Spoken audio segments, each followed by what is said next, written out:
Hi అండి. నమస్తే అందరికీ. నేను మీ కుమారి. ఈరోజు మన మినీ వ్లాగ్‌లో నేనేం చేశానో చూపిస్తాను రండి.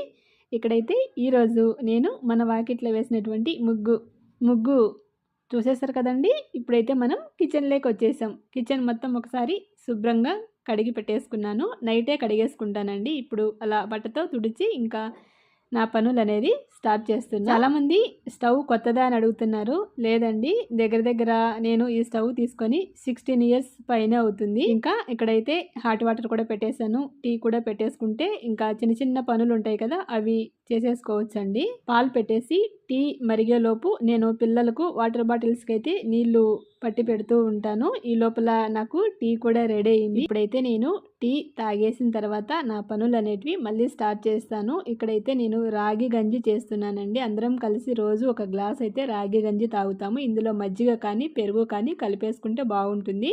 ఈరోజు నేను టిఫిన్లోకి నిమ్మకాయ పులిహోర చేద్దాం అనుకుంటున్నాను. అదేనండి, మేమైతే చిత్రాన్నం అంటాం. ఇక్కడ లెమన్స్ చూసారా ఎంత పెద్దగా ఉన్నాయో, అలా అంటుంటే పైకి రసం వస్తూ ఉంది.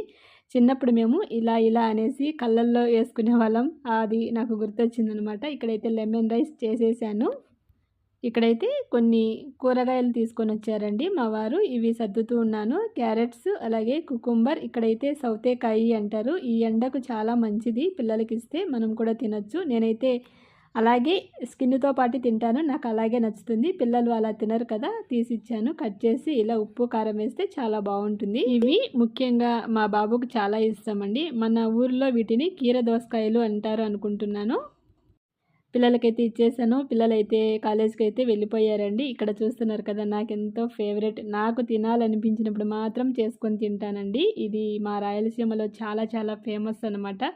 నలిచిన కారము అంటాము. ఎండుమిరపకాయలు, టమాటో, ఎర్రగడ్డ మొత్తం స్టవ్ పైన కాల్చేసుకొని చేత్తోనే ఇలా నలిపేసుకుంటే నలిచిన కారం రెడీ అవుతుంది. ఇందులో కొంచెం చింతపండు, ఉప్పు, అలాగే తెల్లవాయలు వేసుకుంటే చాలా బాగుంటుంది రాగి సంగట్లోకి. ఆలుగడ్డ కూర కూడా చేశానండి. నేనైతే అదే తిన్నాను. చాలా టేస్టీగా ఉంటుంది. రెసిపీ ఇంకొకసారి మీతో షేర్ చేసుకుంటాను. ఈ లోపల కొన్ని ఆకుకూరలు అయితే తీసుకున్నానండి. కొత్తిమీర, కరివేపాకు, పుదీనా, పాలకూర, వీటిని ఇప్పుడైతే క్లీన్ చేసుకోవాలి. అలాగే పక్కన పెట్టేస్తే ఎండాకాలం కదా, తొందరగా వాడిపోతాయి. ఎప్పటికప్పుడు మనము ఇలా క్లీన్ చేసేసుకొని ఫ్రిడ్జ్లో పెట్టేసుకున్నామంటే చాలా బాగుంటాయి. పుదీనా అయితే చాలా ఫ్రెష్గా ఉంది.